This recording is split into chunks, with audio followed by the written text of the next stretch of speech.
Good afternoon, everyone. Thank you for joining with us today in the fifth lecture of STEMS 2021. Today's talk will be delivered by Professor Anup Dixit of Chennai Mathematical Institute. Let me give a brief introduction about him.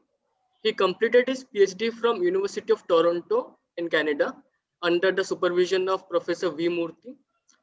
He was former Coleman postdoctoral fellow at Queen's University and currently he is Inspire Faculty Fellow at Chennai Mathematical Institute. His research interests are mainly analytic number theory and algebraic number theory. So today he will be talking about continued fractions and its properties and its stacking applications in various branches of mathematics. So before we start, just a couple of quick instructions. Please use the chat box for asking your doubts and questions. We will take up with the professor at the appropriate times or in the end. Or if you want to ask, then you may raise your hand and then unmute yourself and ask the professor directly. Also, can you please all turn on your video so that the lecture becomes more interactive for all of us. So yeah, hope you that all enjoy the video and enjoy the talk. Professor. Yeah, thank you very much, Mick. And it's a pleasure to be here. Yeah, I mean, please turn on your video so I can see whom I'm talking to and wave your hands if you can. So hello everyone. Good afternoon to you all.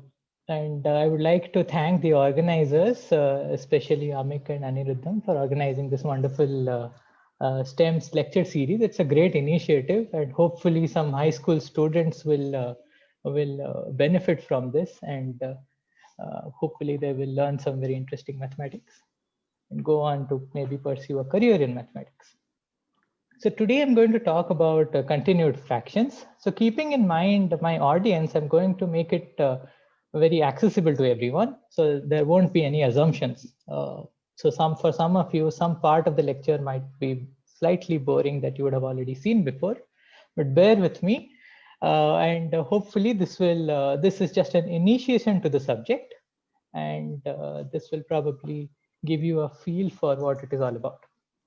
So the emphasis of today's talk is going to be problem solving. Okay, we are going to see some very interesting problems that can be solved using continued fractions. Not all of them will be difficult, but nevertheless. So let's begin with this question, which appeared in INMO 2005. INMO is Indian National Mathematics Olympiad 2005. This was the first time I was writing my INMO. So the question is as follows. Suppose alpha and beta are natural numbers such that alpha over beta is less than 17 over 77 and greater than 43 over 197. Now find the smallest beta which satisfies this property. Okay. So there are many ways of doing this question. In fact, if you look up the official solution, that is somewhat slightly different, but because the theme is continued fractions, we are going to try to solve this problem in one particular fashion. So let's try to write this 43 over 97 in the following way. Let's say this is 1 over 197 over 43. And let me take out the greatest integer part from this 197 over 43. So that is going to be 4 plus.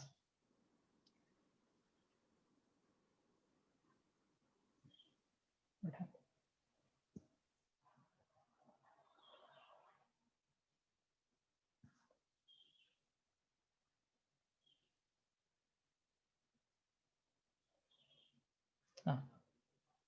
Sorry about that, some glitch in the system. So this becomes 4 plus 25 over 43. And now what I'll do is I'll do the same thing to 25 over 43. I will further write it as 1 over 43 over 25 and take out the greatest integer, which is 1. And this becomes 1 plus 18 over 25. And if I keep doing this, I end up with this particular representation.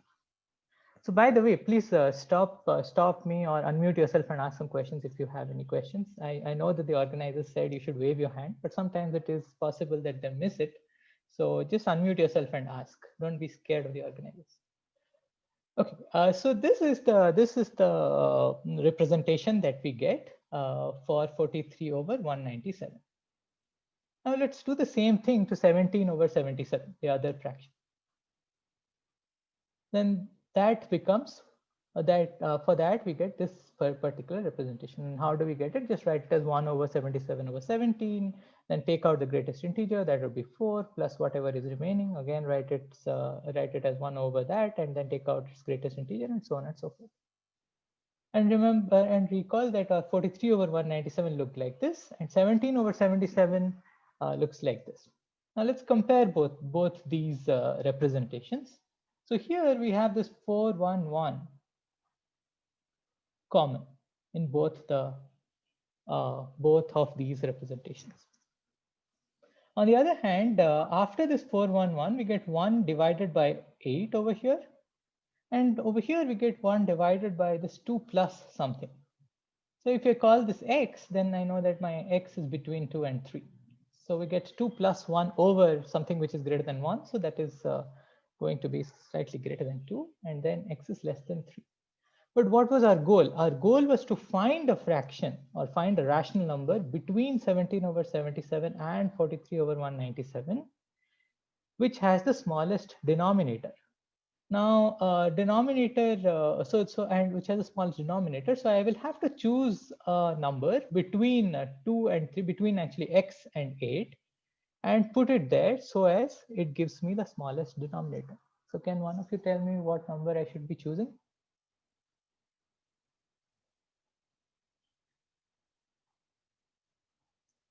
So I'm looking for a number between 2 to 8. Yeah, you can unmute yourself and say, I mean, you don't have to write it on the chat box.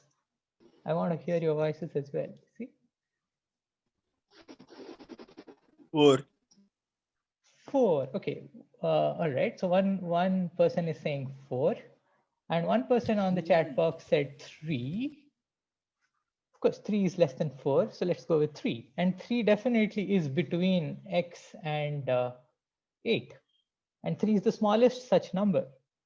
So let's just go with 3 and see what happens. So if I go with 3, I in fact get the answer. So if I evaluate this particular representation, then it amounts to 7 over 32, and that is precisely the answer that I'm looking for.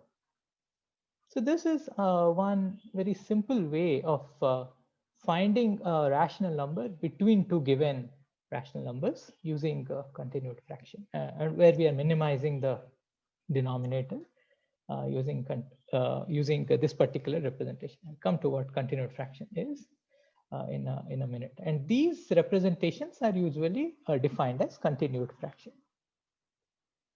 So now let me give you a very similar question, and you can try it at your leisure. So this is another problem which is very similar to the question that we just discussed. It appears in British Mathematics Olympiad 1987. So the question is, find all pairs of integers r and s such that your s is between 0 to 200 and r over s is between these two rational numbers, these two fractions. Again, you follow the same path.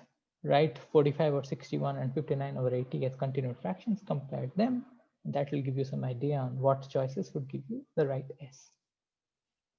Okay, did everybody note down the problem? Unmute yourself once in a while. No? I should listen to some voices. Okay, any questions so far?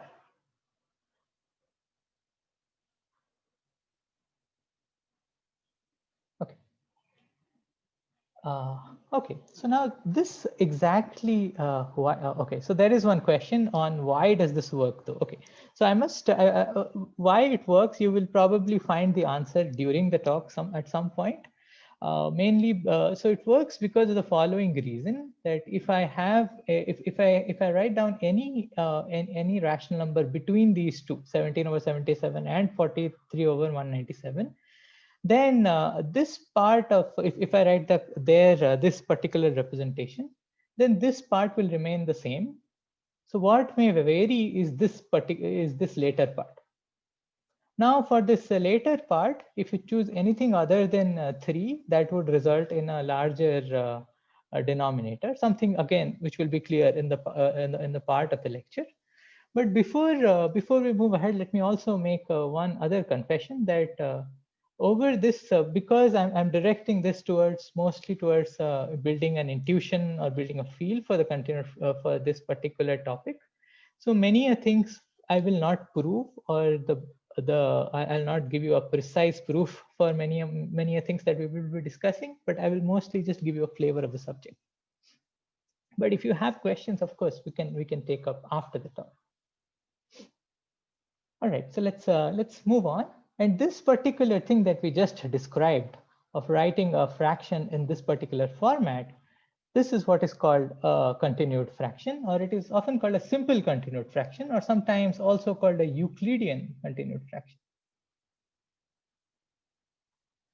And it is a representation of the following form. You have a1 plus 1 over a2 plus 1 over a3 plus 1 over a4. So these parts must just be ones. And you can have your a1 as any integer, positive, negative, 0, anything. But each of the other ans, a2, a3, a4s, must be natural numbers, must be positive integers. Okay, so that's the definition of a simple continued fraction.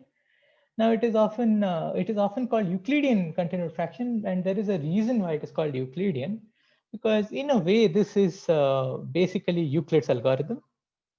Something that again we will see in the course of this lecture. And as you know, Poincaré once said that mathematics is the art of giving the same name to different objects, or in this case, giving different names to the same object. Euclid's algorithm is exactly the same as this continued fraction, as you will see. Okay. So let's move on. Let me give you a quick example on how to write at least a rational number in this particular format. Let's start with minus 25 over 11. Then take out its integer part, which is minus 3. And once we do that, why don't I work it out? So if I have minus 3 here, then I'm left with 8 over 11. So in other words, if I take out the greatest integer less than the number, I will be left with something which is between 0 and 1. And then I do exactly what I did earlier. I write it as 1 over 11 over 8. And this becomes 1 plus 3 over 8. And I can keep continuing. And I will end up with this particular continued fraction. So what did we notice from here? We noticed that given any rational number, I should be able to write it in this particular format, this continued fraction, and this representation should be unique. Because what exactly have we done? We are just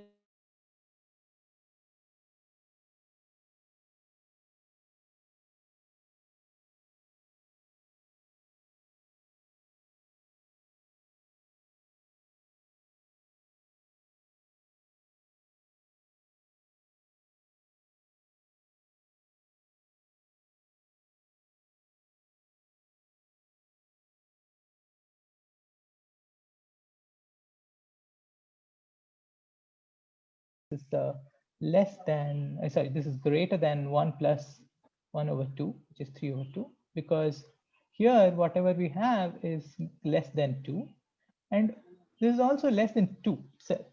So this is a number between 3 over 2 and 2.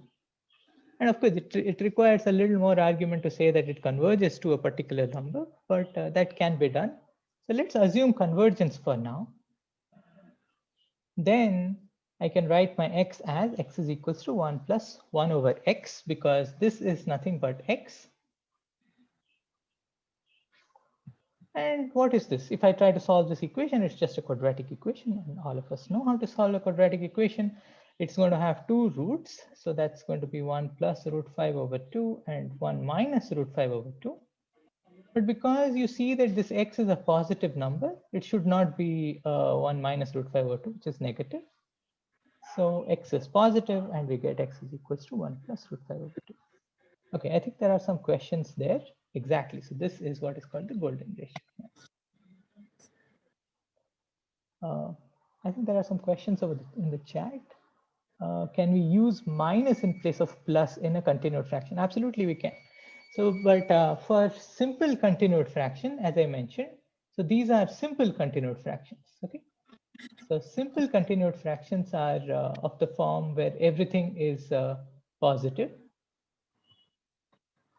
But there are some continued fractions where you alternatively change signs, and those are slightly more complicated. Suppose I write it this way: 1 over a2 minus 1 over a3 plus 1 over a4 minus. So these are also continued fractions, but these are not simple continued fractions. For the purpose of this talk, we are only going to restrict to simple continued fractions, because the other ones are far more are a little more delicate and needs to be handled differently. Okay. Sorry, could you say that again? Yeah, for simple, we only allow our a1s to be negative, but the rest everything is positive. That's right. Sorry, I cannot hear you.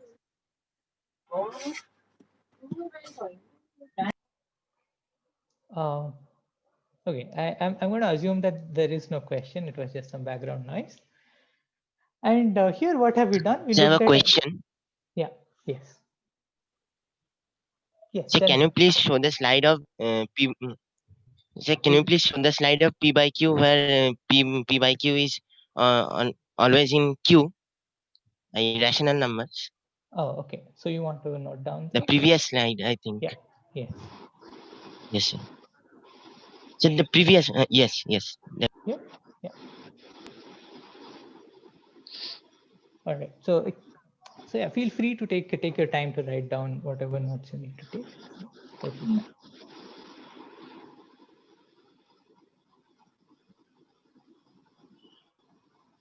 Is that all right? Can we move on?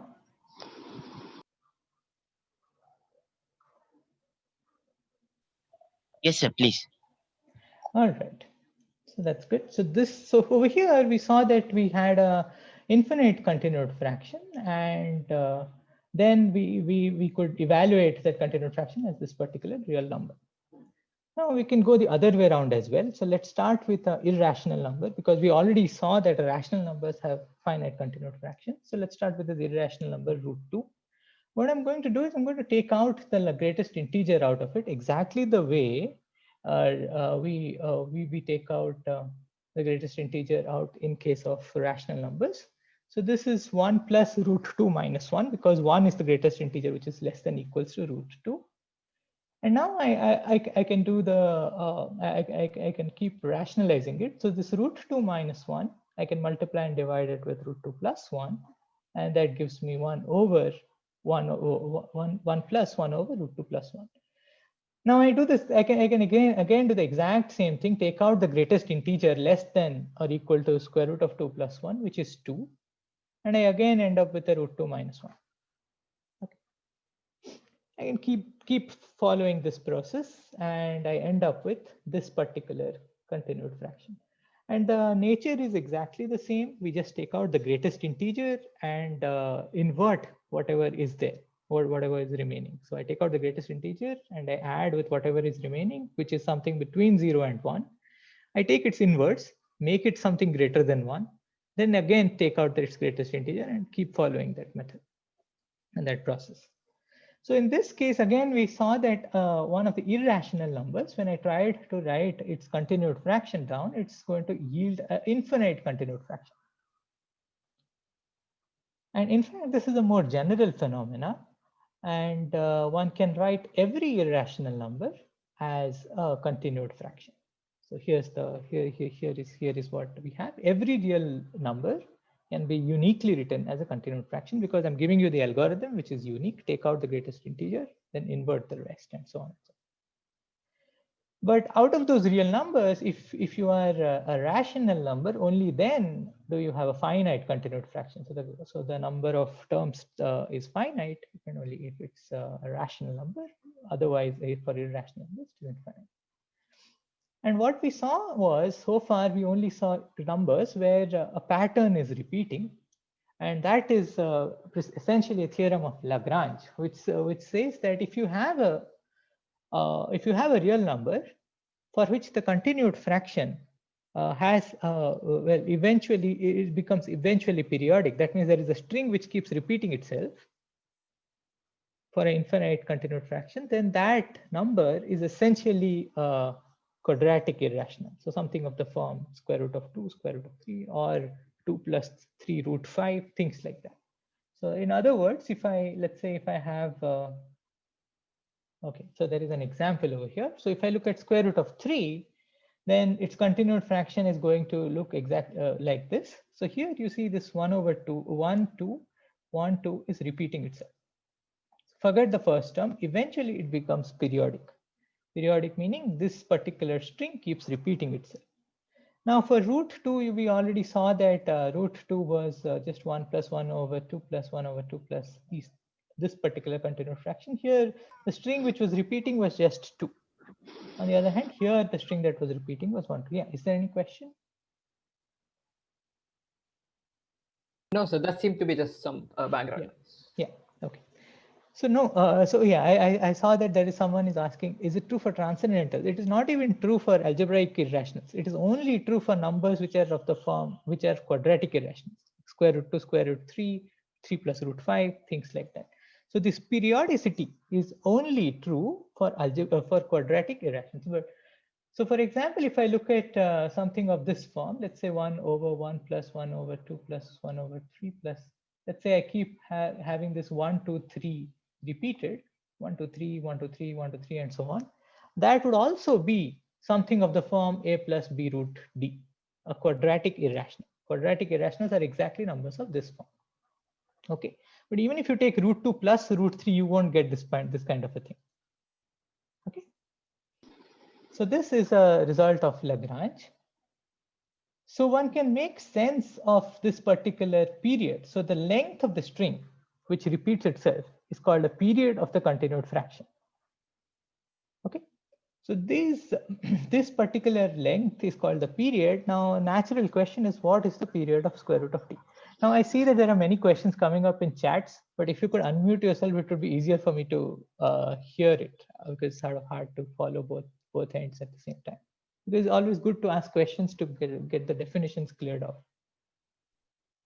So can transcendentals be in anyhow represented as a number series, infinite number series? Of course. See, all real numbers can be written as continued fractions. As we said here, every real numbers consist of algebraic numbers and transcendental numbers. Okay, every number, no matter what You it mean is, can we be will written down. show the way to do it later on in the chat? The way to do it is exactly take out the greatest integer and invert it. We will come to that. We'll come to that in just a second. For any real number, there is a general recipe of how to write a continued fraction representation of that number. We will come to that in just 2 minutes. Give me a couple of minutes. But for now, let's get fixated to a simpler question. Simpler question is about quadratic irrationals. And we notice that quadratic irrationals are exactly those continued fractions which have a period, okay, where there is a particular string which keeps repeating itself. So those are called period. And the length of the period is a more strange, it's a very strange number.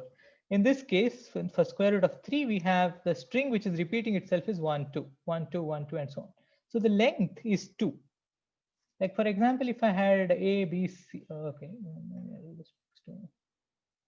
1 plus 2 plus 3 plus 1 plus 2 plus 3. Here, this particular continued fraction has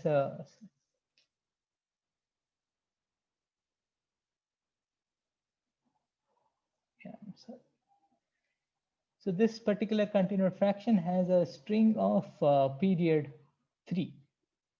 So this is a rather interesting question to ask on on the length of the period of square root of t. So what is the length of the period of square root of t? Can anyone make a guess? You see, for root 3 it was 2, for root 2 it was 1, because this is the string which is repeating itself, so the period is 1. For root n plus 1. Root n plus 1, okay. All right, so let me just tell you that all whatever you may guess, it will be wrong, because we still don't know what it is. Okay, so this is an open problem. We don't understand what the period of square root of d is. All we can get is a range in which this period lies. Okay, so in fact, Lagrange himself showed that, let me call p of d as the period. Then Lagrange himself showed that p of d is less than 2 times d. And the best we know so far is this is less than some constant times d root d log d. I think this is the best that is known. It's a very deep problem, and if you believe in the law of conservation of difficulties, then there is no easy way to prove a deep thing. So this is not a deep. This is a very deep question. It's related to what are called fundamental units of quadratic fields. So there is a big story behind it. Okay, so this is a rather mysterious object. I just wanted to put it out there, thing to ponder about. So now coming back to one of the questions that was asked to me, how do you write any real number as a continued fraction? So no matter what the number is, it may be algebraic, transcendental, anything. So let's start with the real number. Let's start with alpha in R. So denote by this square bracket alpha as the greatest integer less than alpha. Okay. So this is the greatest integer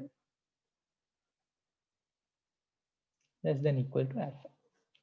So I can write alpha as this alpha plus something. Let's call that a curly bracket of alpha. Okay. Now what we know is, we know that this curly bracket of alpha is between 0 and 1. I'm going to write it, it is strictly less than, greater than 0, because I'm going to assume that this is not, okay, let me just say that this is less than equals to 0 and 1. If alpha is an integer, this is going to be 0. But if alpha is an integer, then there is nothing to do. I mean, it itself is a continued fraction, right? Because I can write alpha as alpha over 1. So assume that this fractional part of alpha is between 0 and 1. Then just invert it. Write this as 1 over alpha inverse. So let me call my alpha inverse as alpha 1. So because my curly bracket alpha was between 0 and 1, so its inverse must be greater than 1. This means this inverse, this alpha 1 is greater than 1. So I follow the same game. So I write down its greatest integer. So that is the greatest integer of alpha 1 plus curly bracket of alpha 1, which is the remaining part, the fractional part of alpha 1. And now again, if alpha 1 is 0, then there is nothing to do. If alpha 1 is 0, then nothing to do. And if it is not 0, then it is between 0 and 1. And again, I follow the same thing. I look at its inverse. I write this thing down as 1 over alpha 1 plus 1 over this curly bracket of alpha 1 inverse. Remember that alpha 1 was between 0 and 1. So its inverse is going to be greater than 1. And just call that to be alpha 2. So because it is greater than 1, its greatest integer is going to be greater than or equal to 1. So I continue that process. So this, I can further write this down as square bracket of alpha plus 1 over square bracket of alpha 1, so its greatest integer, divided by 1 over square bracket of alpha 2 plus the curly bracket of alpha 2. Now this, I can keep continuing this process. Starting from any real number, this process will go on. And if it is a rational number, this process will stop at some point. If it is an irrational number, then this will just go on. And this is exactly the recipe of writing down any real number as a continued fraction. Okay, so that means every real number has a particular representation in this continued fraction. Does that make sense? Okay. All right. So now let's go to one application of this. So far, we saw only one problem which could be solved using continued fraction, just finding a rational number between two given rational numbers. So now let's go to another application, which is solving Diophantine equations. So let's look at the simplest Diophantine equation, which is the linear Diophantine equation. So what does that mean? That means that you have two variables, x and y, and you have three integers, a, b, and t. And the question is, can you find integer solutions of ax plus by plus t? Actually, forget integer solutions. These equations are called Diophantine equations, where you have, let's say, one equation, but two variables, and the coefficients are integers. Let's look at some examples. So here are some examples. 12x plus 13y is 1, 13x minus 23y is 4, 23, 6x plus 9y is 53. So a natural question is, does there exist an integer solution? Can you find x and y integers such that such that they satisfy these equations? So here's so this is No, not sir, always obviously true. no.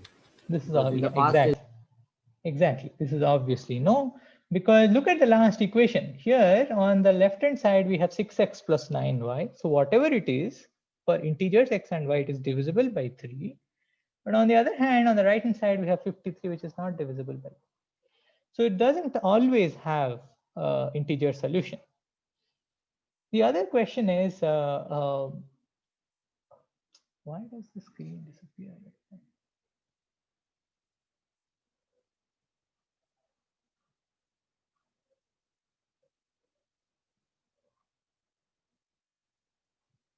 Okay.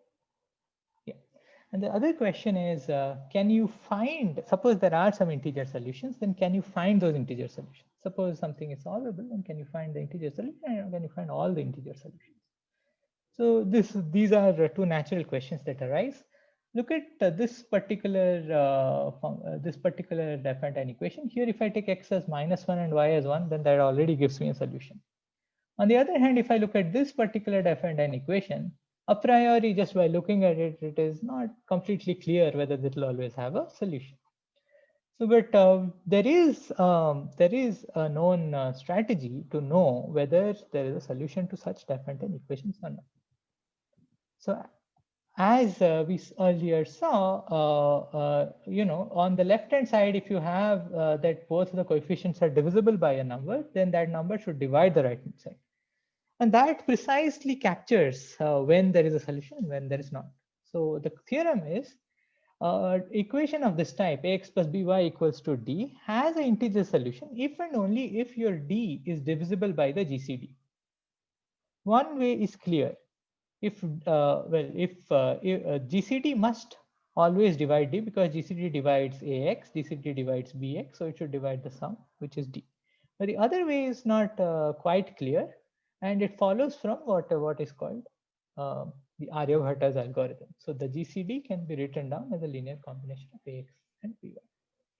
So let's quickly look at an example, and then I will tell you how continued fraction plays a role in this context. So let's say this is the equation you want to solve. 86x plus 16y is equals to 2.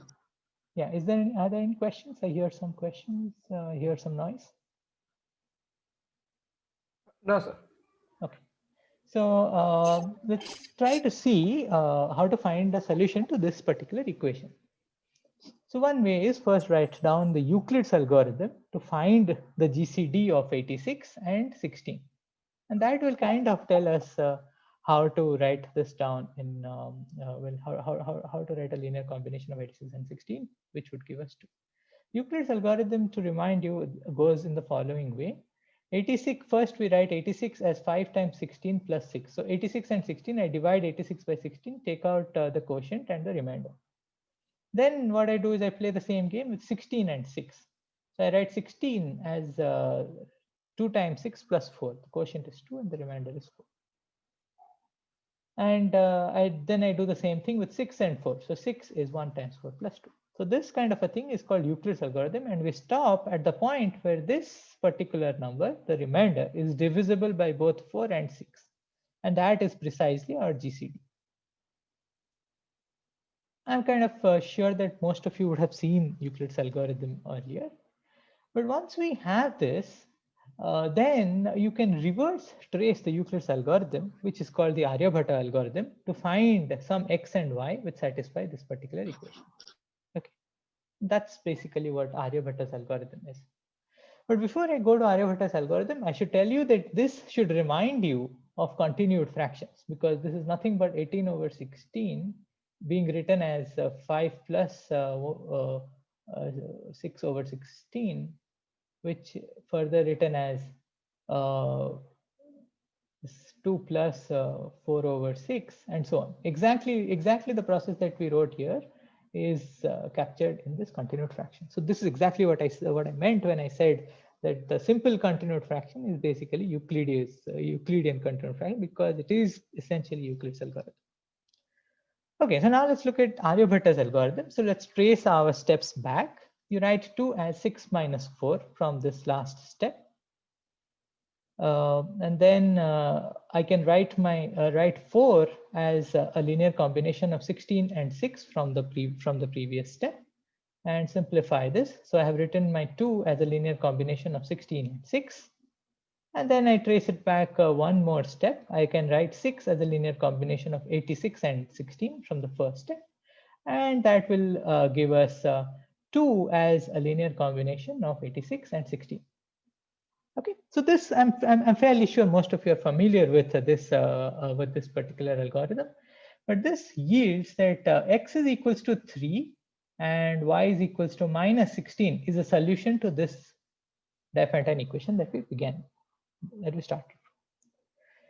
And once you have one solution for this Diophantine equation, it is actually easy to give you all the solutions. So all the solutions in this case would just look like 3, which is coming from the first solution, plus 8 times k. Your 8 is just 6 divided by the GCD, which is 2. And then this particular solution minus 16 minus 43, which is again just 86 divided by 2. 2 is the GCD. And this is going to be all your solutions. So 3 plus 8k and 16 minus 43k. So essentially the problem is to find just one solution. Once you have one solution, giving all solutions is easy. But there is a nice way of finding these solutions using continued fraction, which is essentially the same thing, but once you write it that way, it looks like magic. So here's how it goes. So 86 x plus 16y equals to 2 is basically the same as 43x plus 8y equals to 1. So finding solution to this is same as finding solution to this. Now let's write down the continued fraction for 43 over 8. So you have 5 plus 1 over 2 plus 1 over 1 plus 1 over 2. So this is the continued fraction. Now what I'll do is I will forget this last fraction, this 1 over n part, this 1 over 2 in this case. I'll forget this last part and write down whatever is remaining. So what is remaining is 5. What is remaining is your 5 plus 1 over 2 plus 1 over 1. So let's try to evaluate that. That evaluates to 16 over 3. Does that remind you of something? 16 over 3 was exactly, should remind you of the exact solution that we had found. X is equals to 3 and y equals to minus 16. Okay.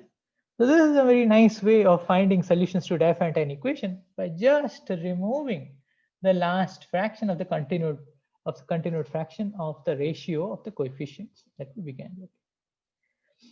So this is in fact a more general phenomena, and we will describe it, but I hope that you find this like magic. Okay, so what's the general principle? The general principle goes in the following way. Suppose you want to find the solution for ax plus by equals to 1, where a and b are relatively prime. Now they must be relatively prime, otherwise there won't be any solution. Then all you have to do is,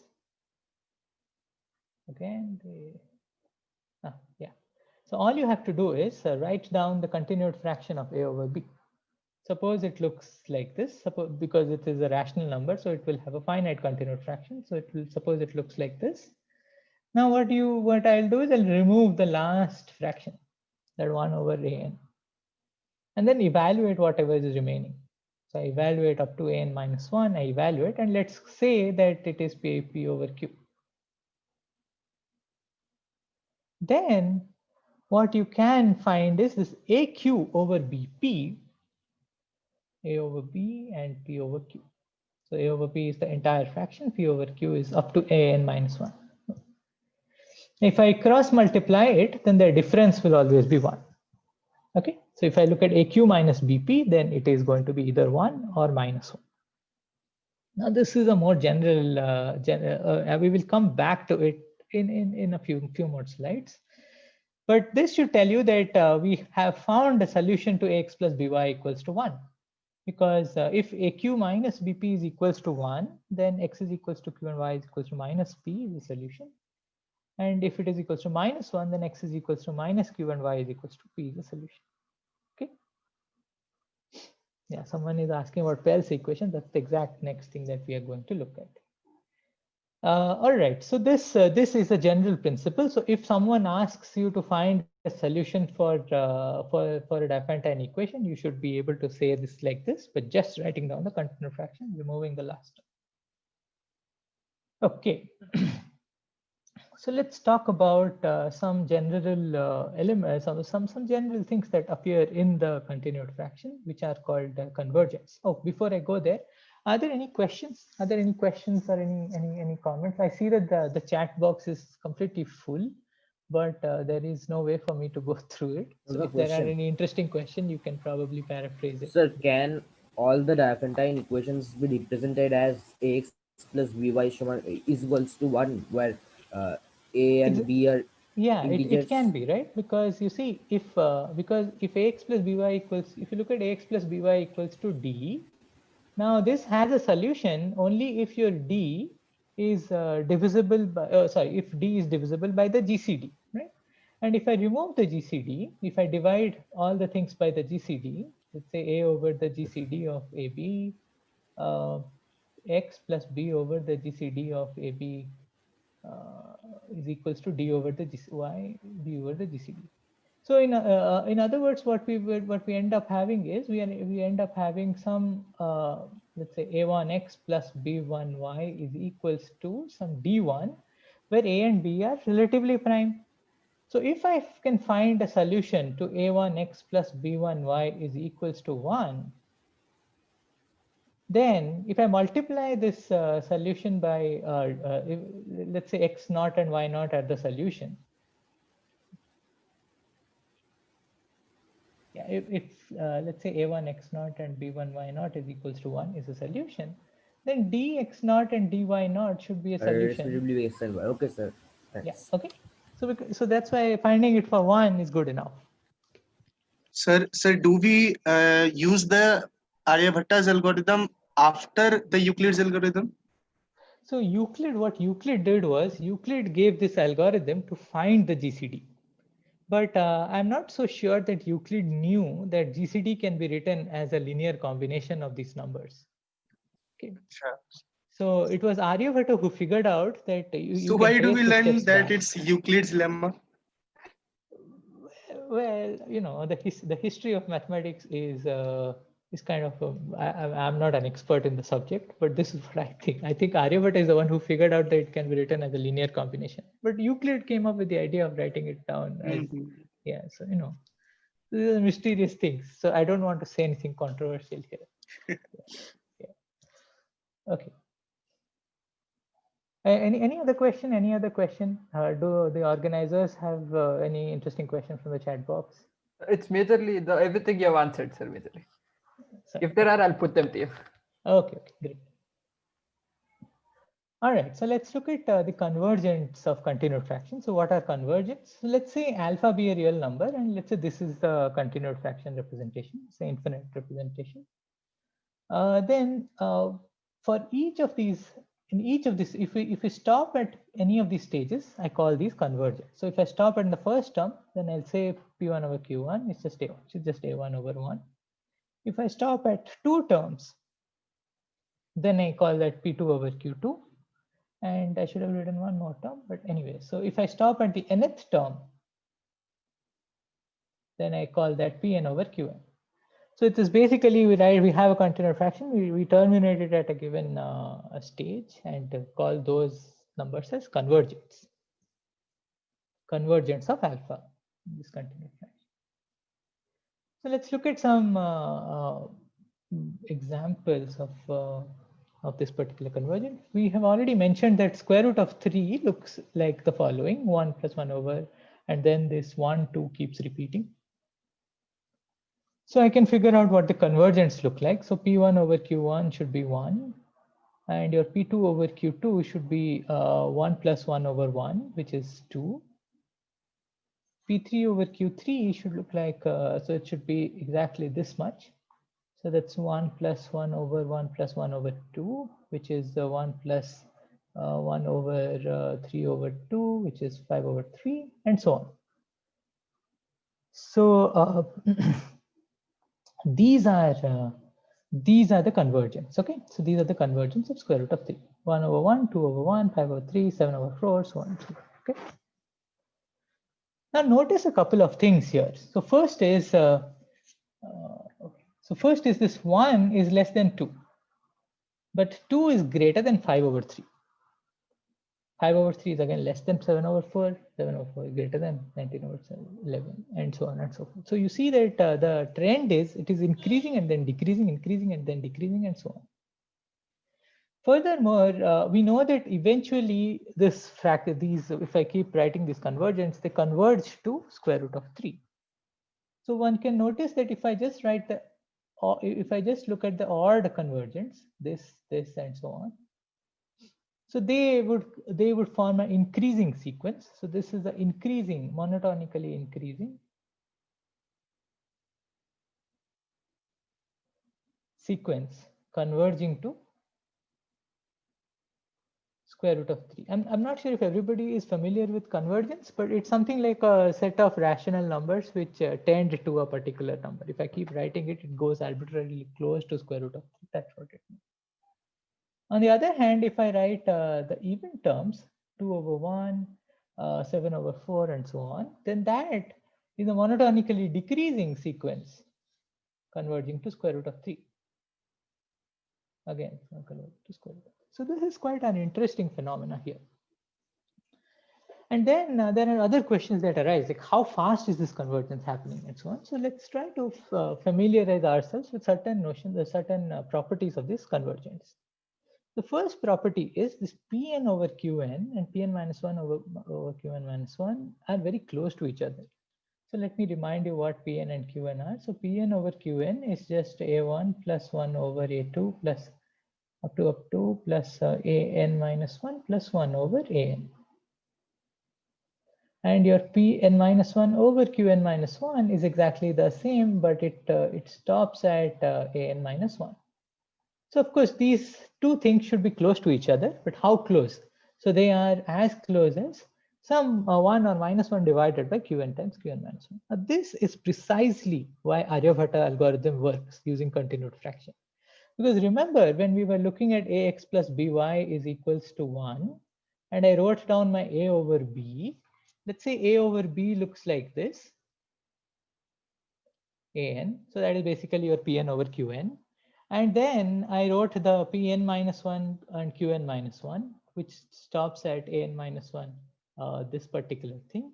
Then I get that my A over B minus Pn minus 1 over Qn minus 1 should look like minus 1 to the n divided by Qn minus 1. Here my Qn is B, so B times Qn minus 1. Now, if I cross multiply to simplify these things, it just becomes A times Qn minus 1 minus B times Pn minus 1 is equals to minus 1 to the n. This is exactly what we did in the previous couple of slides. Huh? If I just remove the last part, if I remove the last fraction, then that evaluates to this Pn minus 1 Qn minus 1, which has this property that if I take the difference, if I cross, if I take A times Q minus 1 and B times P minus 1, the difference is 1 or minus 1. This is exactly why Aryabhatta's algorithm works previously. Okay, so this is a nice property that both these, at every stage, these convergents are quite close to each other.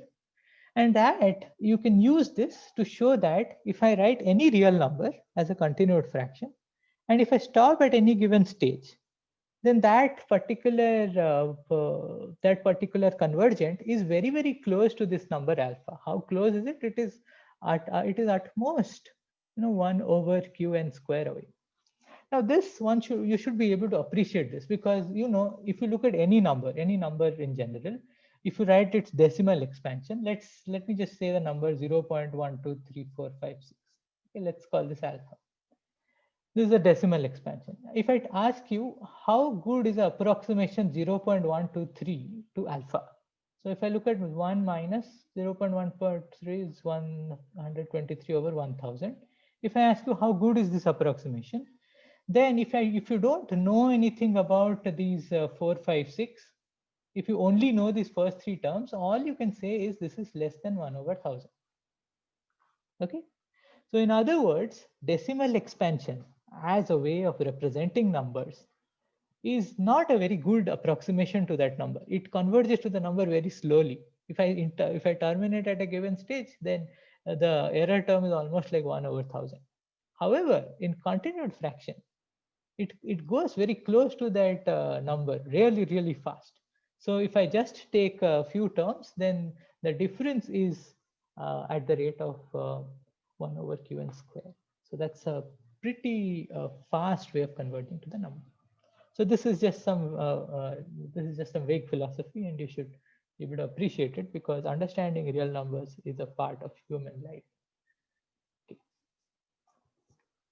So that's one thing. And then some things that we already discussed. If I look at convergence, then they increase, then decrease, increase, and then decrease. That phenomena happens. And odd convergence are monotonically increasing, and even convergence are monotonically decreasing. Something that we saw with the example square root of 3. Okay. So any questions from here? Any questions before we move on to some applications and problems? We can give the slightly better bound alpha minus Pn by Qn. That has absolute value less than 1 by Qn plus 1, right? That's right. But this definitely works. Of course, this is not the best bound. There are more precise bounds. Yes, that is right. That's right. Thanks for pointing it out. Yes. Any other question?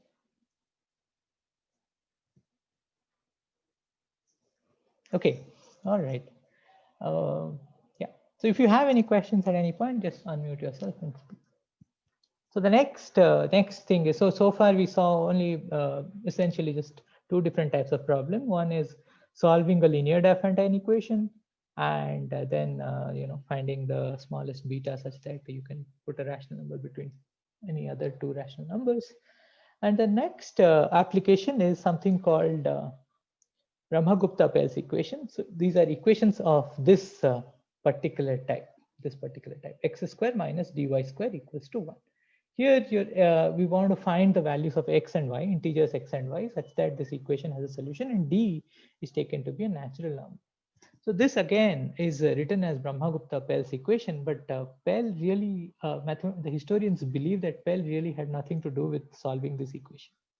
The first instance of solution of this equation appears in the work of Brahmagupta long time ago, and in European history, this problem was first posed by Fermat, proved by several people later on.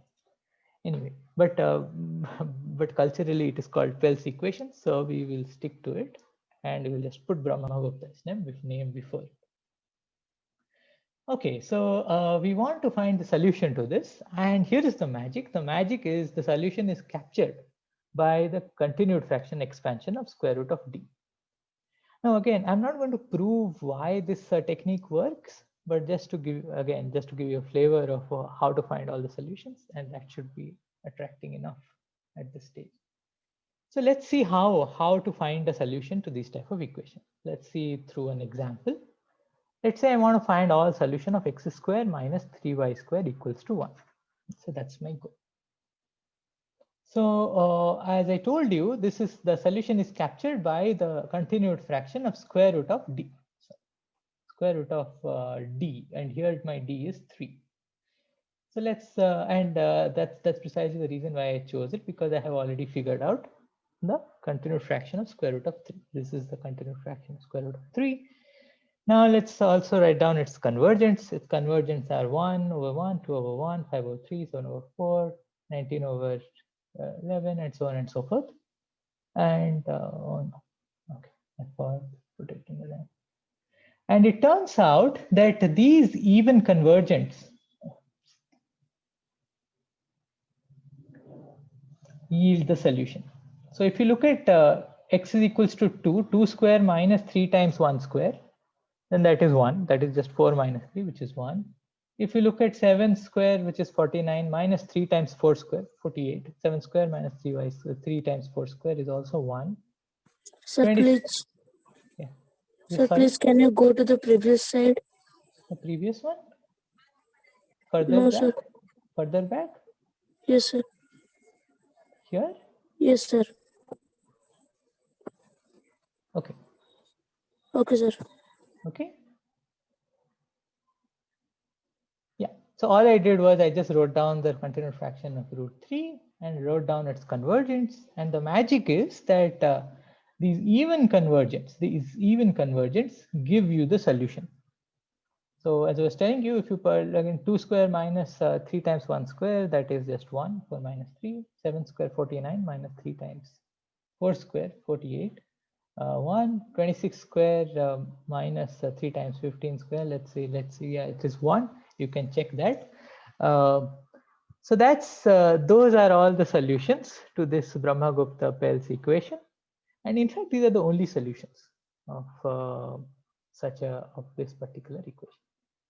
And that's a remarkable thing, you know, using these just a different representation of numbers, you are able to find solutions to such quadratic Diophantine equations.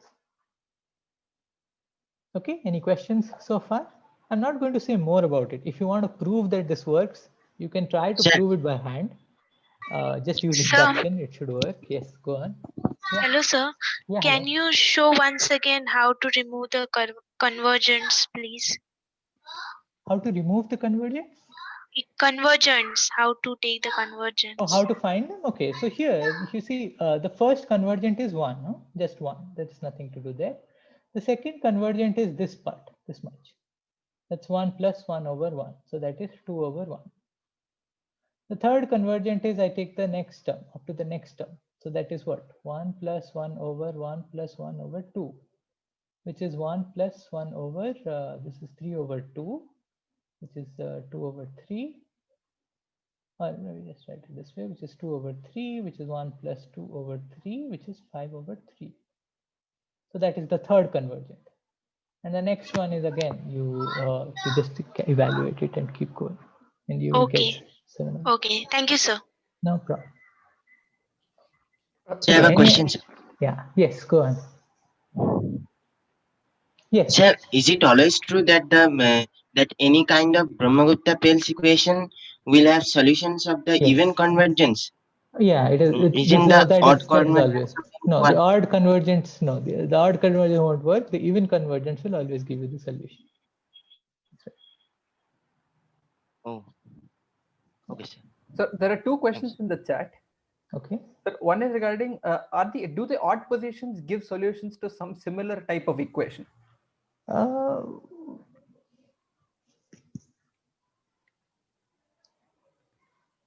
And the second okay, one, I don't know from the top of my head because it's been a while since I did these things, but I don't think so. But I'm not 100% sure. There may be some interpretation that I don't know.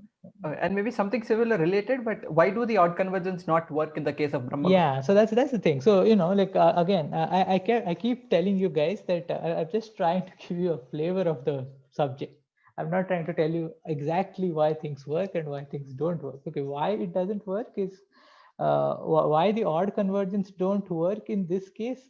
It just follows from you know, just working out the details. So as we saw, there is a sign change which keeps happening, right? And that will play a role because you know, we saw that this Pn over Qn is less than Pn plus 1 over Pn plus 1, and then becomes greater, then becomes less, and so on and so forth. So the sign change plays a certain role, and that is exactly what captures this phenomena. And if you want to know the details, these are not very complicated. You can just try to work it out, write it down, play around with it, and you'll get a hang of it. It's not that complicated. But essentially, the philosophy is this sign change is what is capturing these things. Yeah. Any other question? Any other question? I'm sorry. I'm trying. I'm being a little vague because going into details like kind of misses the point. You know, you can maybe talk to me after the talk is over. Is that okay? Everybody is fine with that? Yes, so there seems to be no questions as of now. Okay, excellent. All right, so now let me tell you an interesting story of Ramanujan and his musings with this continued fraction. So here's a story of Ramanujan and a newspaper puzzle. So let me first tell you what the puzzle is, and then I will tell you the anecdote. So the puzzle is on a street in a town of Louvain in Belgium. One of the house numbers had this peculiar property that the total of the numbers lower than it was equal to the total of the numbers above it. So that means that if you have a street over here, and the street is numbered 1, 2, 3, 4, and up to, let's say, m. And there is a house over here. This is a peculiar house, and let's say its number is n. So if you count the sum of all the numbers less than it, that is exactly the same as if you count the sum of the numbers above it. And additionally, it is given that this n, the value of n is between 50 and 500. And the question is, can you find the total number of houses m, and can you find the number n, the number of the peculiar house m? This was the question. This was a newspaper. This was in a newspaper puzzle. And the story goes in the following way. This appeared as a newspaper puzzle, and while working on it, Professor P.C. Mahalanobis, he's a famous scientist, and most of you must have heard of him. He's the founder of ISI. So this was probably in Cambridge. And while working on it, this was in a newspaper, so he was working on it, and he brought it to Ramanujan's attention while Ramanujan was also there. And Ramanujan immediately remarked that not only did he know how to find this particular solution, but in fact, he could find all the solutions using continued fraction. So in just a second, I will tell you what he meant by that. So, and first, let me tell you what do you mean by this particular solution. So there are certain constraints here. This 50 and 500 is a constraint, which is kind of restricts the value of n. So what Ramanujan was referring to was he could really give all solutions without any restriction. So let's try to solve this puzzle. It's not very complicated. So let's try to solve this. So let n be the number of this peculiar house. So remember that we had these 1, 2 up to n minus 1, and then we had this n plus 1 ... up to m. Now let's say this n is that peculiar house. Huh? So what is the sum over here? So it's just 1 to n minus 1. So here's what we have. So 1 plus 2 up to n minus 1. And on the other side, we have n plus 1, n plus 2 up to m. Now, can somebody remind me quickly, what is the sum 1 plus 2 up to n minus 1? What is the sum? 2 n minus 1 by 2. N into n minus 1 by 2. Absolutely. It's n into n minus 1 by 2. And on the other side, this is m into minus n plus 1 into n plus 2 over 2. Sorry, n into n plus 1, my bad.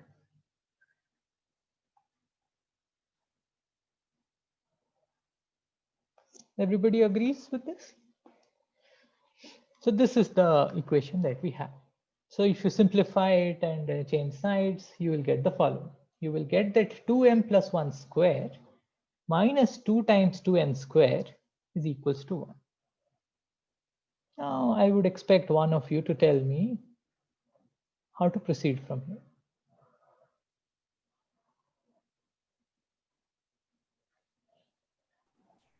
This looks like the Pell's equation, so we can move from the Absolutely. We can consider 2n plus 1 as x and 2n as y. And Absolutely. So this is a solution to the Pell's equation, Brahmagupta-Pell's equation, x square minus 2y square equals to 1. And now we know exactly the way to find all solutions of this Pell's equation. All solutions of this is essentially given by this convergence, the even convergence, my bad. So if I write down square root of 2, this is the continued fraction. Is everyone with me? Did I move a little too fast towards the end? I think everybody is fine, right? Yeah, just tell me if I need to go back to any slide. I'm happy to do that. So these are the even convergents, and they essentially should mean they are essentially the solution for 2m plus 1 and 2n. Remember, these were the solution in that original equation. And we really can stop here because the next one is rather big. So 577 and 408 are the right candidates for M and N, and they are the unique candidates. So M is equals to 288 and N is equals to 204. Okay, so this is the particular solution in this scenario. Everybody with me so far? Okay, any questions? And this is exactly what Ramanujan meant by he knows how to find all solutions, because he was very familiar with continued fractions. And this is a nice story to tell youngsters to get inspired. Okay, so let's move on to another problem, because our theme today is to just see how problems can be solved using continued fractions. So let's go to another problem. This is a set theoretic problem. So let S be a set with following property. Half is in S, and if X is in S, then 1 over X plus 1 is also in S, and X over X plus 1 is also in S. Okay, so if X is in S, then both these numbers are also in S. And the question is to show that S contains all rational numbers between 0 to 1. Okay, so because of I think I'm already past 1 hour. So because of in interest of time, let me try to tell you what some certain steps that you can follow. So first step is show that 1 over n is in S. Can somebody very quickly tell me why this is true?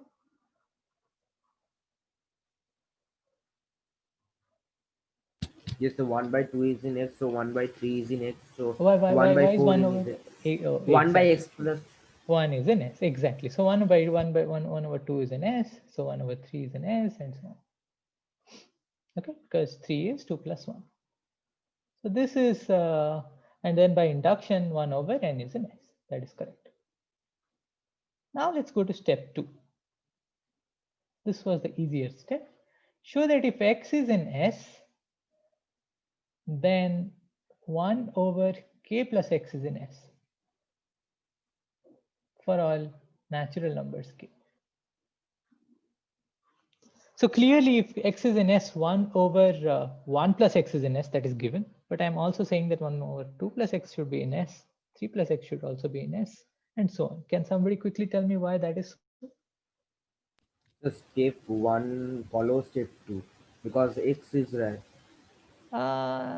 No. Induction.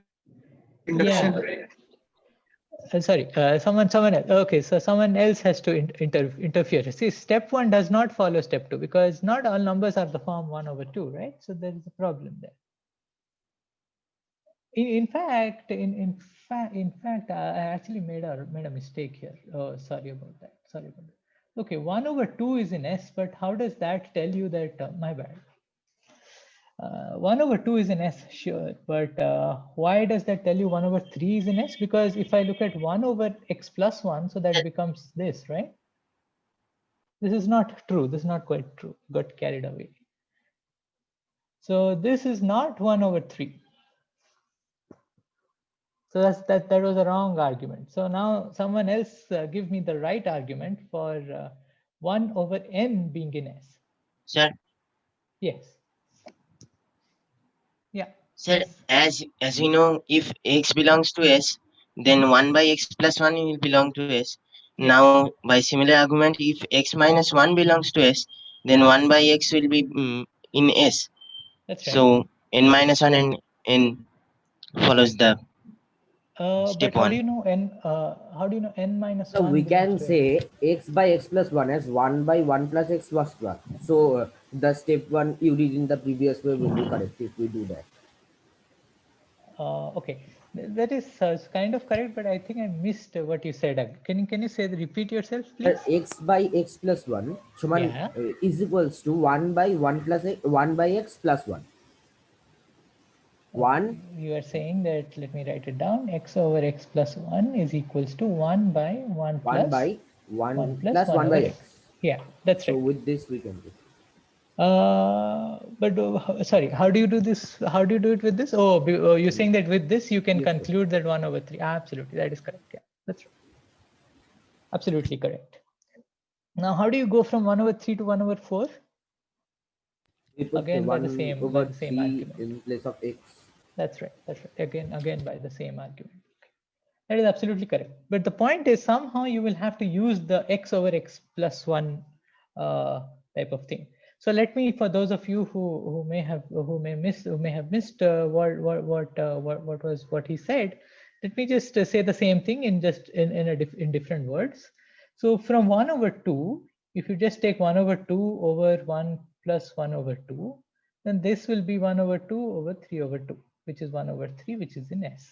So 1 over 2 gives 1 over 3 in S, and you do the same thing. You look at 1 over 3 divided by 1 plus 1 over 3, and that is just 1 over 3 over 4 over 3, which means 1 over 4 is in S.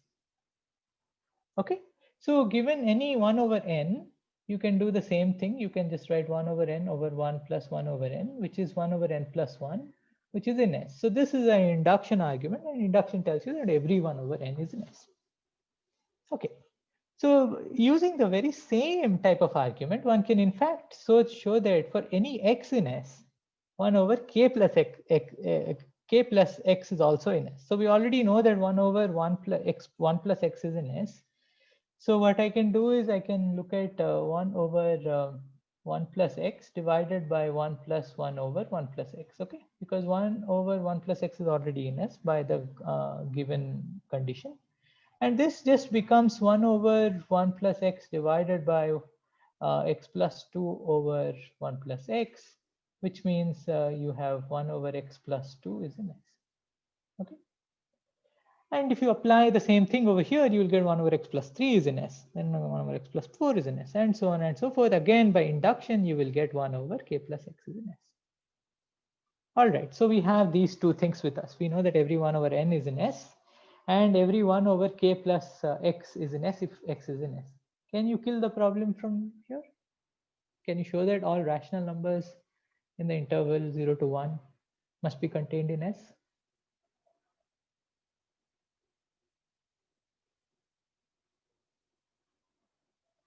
Yes, someone please. See, the theme is continued fraction, so somehow that has to show its face, right? So somehow, can you tell me? Sir, could you please repeat? So, okay, so we know the step 1 and step 2. Step 1 tells us every 1 over n is in S. Step 2 tells us if x is in S, then 1 over k plus x is in S. Using these two facts, can you tell me, can you conclude for me that S contains all rational numbers between 0 to 1?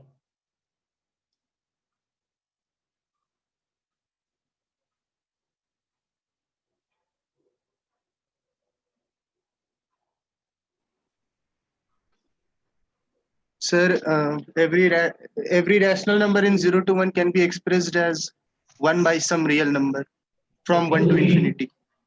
That's right, yeah. So maybe from that, not clear. Not clear, okay. By using step 2, we can we say that we can construct all types of continued fractions? That is the right idea. That's the right idea. Exactly, that's the right idea. So here is what we will do. We know that if I write down any rational number between 0 to 1, then the continued fraction representation should look like something of this sort. You see, there is no part outside the rational outside this thing, because the number is between 0 to 1, so its greatest integer is 0. So it's going to be of this format, right? And it is a rational number, so it will terminate at some point. So let's start backwards. Huh? So we know that 1 over an is in S, right? So that means, sorry, I should have written down, my bad, just messed it up. An minus 1 plus 1 over an. We know that 1 over an is in S by step 1, because 1 divided by any natural number is in S. So this is step 1. And then we conclude that an minus 1 over, 1 over an minus 1 over plus 1 over an is in S. This is step 2, because this is in S and I am adding a number to it. So remember, if x is in S, then 1 over k plus x is in S. So this was your x and this is your k. And then I keep going. So therefore, because if this is in S, then 1 over an minus 2 plus 1 over an minus 1 plus 1 over an must also be in S. Again, step 2. And if you keep going, then we will eventually reach at 1 over this. So this will eventually tell us that P over Q is an X. Does that make sense to everyone?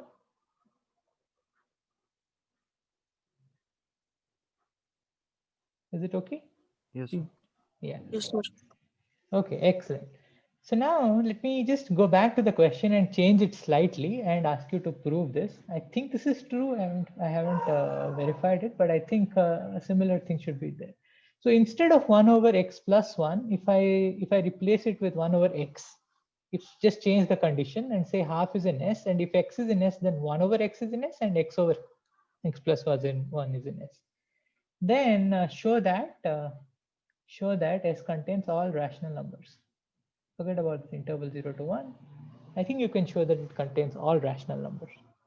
So that's something for you to try out at home. Okay, so is this fine? So this is another application of some interesting question on continued fraction. And I think I am, I have already taken 1 hour, 20 minutes. So I will just now tell you, maybe tell you a few words, few words about the philosophy of real numbers and algebraic and transcendental numbers, and we'll stop it there. Okay. So as we saw that any real number has a continued fraction representation, so it is natural to ask questions about what happens to special types of numbers. So we say a number is algebraic if it is a root of a polynomial. So like for example, any integer is algebraic. Square root of 7 is the root of x square minus 7. And if you add some numbers which are all algebraic, you end up getting an algebraic number. Here 7 to the 1 over 5 is algebraic because the root of x to the 5 minus 7 and so on and so forth. And if a number is not algebraic, that is, it is not a root of any polynomial with rational coefficients, we say it is a transcendental number. Transcendental numbers are numbers such as log of any integer or any algebraic number. Pi is a transcendental number which everyone is familiar with. It's the ratio of the diameter and the ratio of the circumference and the diameter of a circle. And then E is also a transcendental number. Now, the natural question is how does their continued fraction look like? So if you look at the continued fraction of pi, it looks in the following way. Again, by the following the same process, take out the greatest integer, then describe it in this format. So this is the continued fraction of pi. Notice that if you just take the first conversion 3 plus 1 over 7, that's our fabled 22 over 7, which we use in high school. Which is of course not equals to pi. It's an approximation, in fact, a crude approximation of pi. And as you keep moving, you will get better and better approximations of pi. So it's not, notice that it's not quite interesting, like there is no real pattern in this in this representation. So it's exactly just as hard as writing the decimal representation for pi. However, the other transcendental number E has a very nice pattern. So E is defined as this number 1 plus 1 plus 1 over 2 factorial, 1 over 3 factorial, and so on. The series converges to E. E is an extremely important constant in mathematics, appears everywhere. And if you write down its continued fraction, forget the first 3 terms, 2, 1, 2. The other terms have a pattern, 1, 1, 4, 1, 1, 6, 1, 1, 8, 1, 1, 10, and so on. So this was first noticed and proved by Euler. And yeah, and this is a really nice phenomenon. Okay. And now let's look at some different type of continued fraction. So far we were dealing with Euclidean continued fraction, simple continued fraction. But if I remove that restriction, then in fact Gauss saw that one can write tan inverse z in this particular format. And if you know tan inverse z, you know pi in another way, because if I evaluate tan inverse z at 1, then it's just pi over 4. So I get pi over 4 can be written in this particular type of continued fraction. But note that here, these are not always 1, which is what we were playing with until now. Here is 2 square, 3 square, and so on. But it's still but it is still a nice, interesting continued fraction, and I thought I'll put it over there. Okay. Now I must mention to you that it's a theme in mathematics, especially in number theory, to try to understand or try to find new transcendental numbers. So far, we saw that log 2 is transcendental, pi, e are transcendental, and then we also know some other numbers, which are Liouville numbers, this and that. But our knowledge of transcendental numbers is quite it is quite inadequate. And it would be interesting to find new transcendental numbers. So one of the natural questions is, can one find new transcendental numbers using continued fractions? So here is a conjecture. I'm just going to state it to you, which you should be able to understand. And the conjecture reads the following way. If I write a simple continued fraction, like all these things are 1, and suppose A1s, A2, A3, the sequence AN has this property that they are not eventually periodic, and they are bounded. They're bounded. I mean, let's say none of these A1, AN is greater than 100, for example. Then the conjecture is it should be transcendental. So if I have a sequence, a bounded sequence, which is not periodic, then its continued fraction should give you a transcendental number. And we have absolutely no idea how to approach this conjecture, but it's a folklore conjecture. And you know, the tragedy of mathematics is a beautiful conjecture can be ruined by an ugly example. So if any of you come up with an example of a non-transcendental number which looks like this, and the conjecture is dead. Sir, is the converse also a conjecture? What do you mean? What do you mean by converse? Converse, I mean every number that can be expressed in this form. That's not true. No, you see, E as we saw exactly. had 2, 4, 6, 8, so it keeps on increasing. So that's not true. Yeah, that's a good question. Okay. So I think this is this may be a right point to maybe I'll just take 2 more minutes to just tell you about some other nice theorems about real numbers.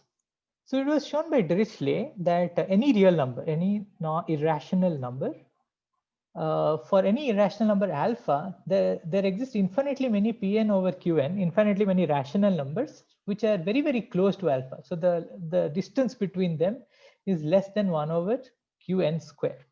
Okay. So, but if you look at it, it is essentially telling you that every alpha has a continued fraction representation. Wherever you stop, you may know that if I evaluate that convergent, it approximates alpha by at least 1 over Qn square. So Dirichlet's theorem is a weaker version of just saying that every real number has a continued fraction representation. The reason I'm mentioning this is because for algebraic irrational numbers, although we know that alpha is, we can very well approximate it, like very well meaning up to 1 over Qn square, it is also known that algebraic numbers should not be extremely well approximated by rational numbers. So in other words, suppose I have an alpha, an algebraic number, let's just think of it as, you know, square root of 3 or cube root of 5 or something like that.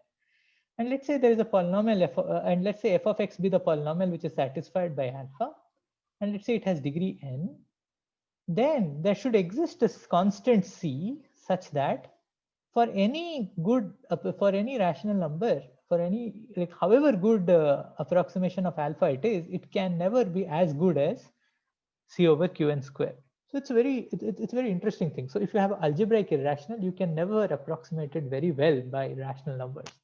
So let's just give you like a concrete example. Let's just take alpha is cube root of 3.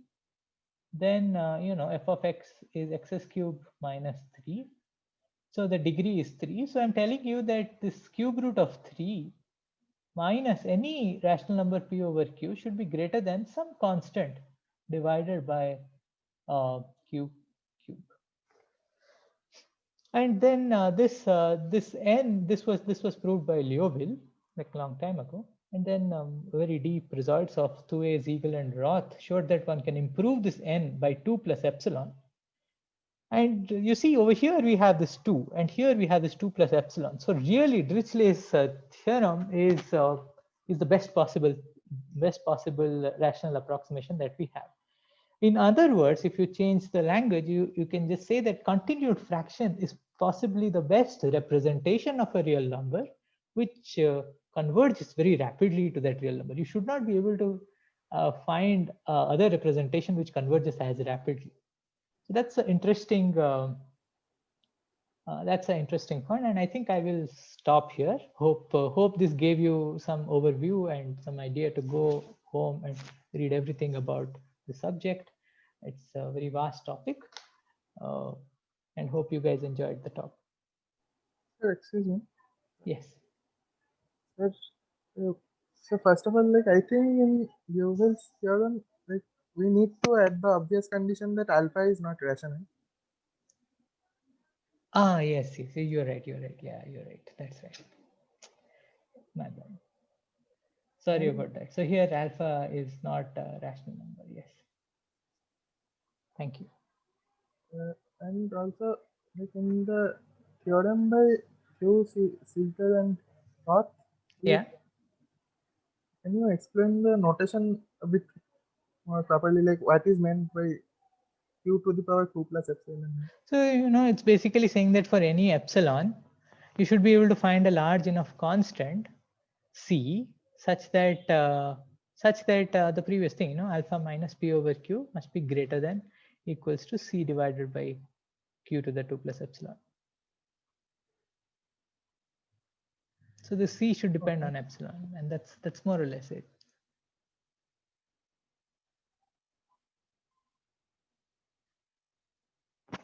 Okay, any other questions?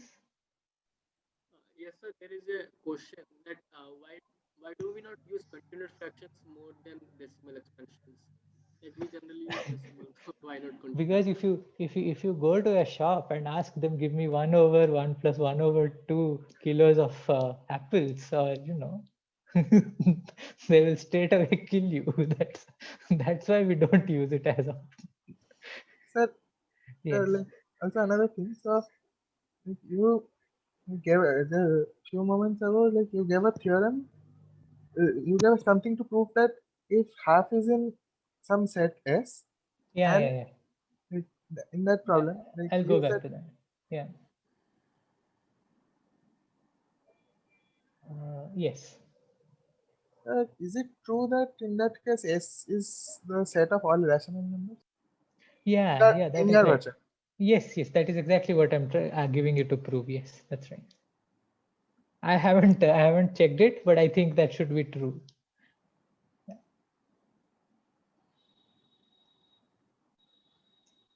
Sir, there is another question. Yes. That you said that in number theory there's a vast applications of transcendental numbers, and you try to find new transcendental numbers. Yeah. So Yes. can you just give a slight motivation that why do we need to find more transcendental numbers? Like what is the benefit of it? What is the benefit? Well, these are real numbers. Real numbers are such natural things. Wouldn't you want to know more about them? Okay, so the point is, here is the thing. When we look at when we go from so first we defined our integers, then we defined rational numbers, and from rational numbers we got real numbers. If we kind of dotted all the rational numbers on a line, then we saw that line is not complete. You can't just go through it fully. So you defined all the points which can be approximated through real numbers, or all the sequences of numbers which can be approximated through rational numbers as real numbers. That was precisely the definition of real numbers. Now we noticed that there are certain points like pi.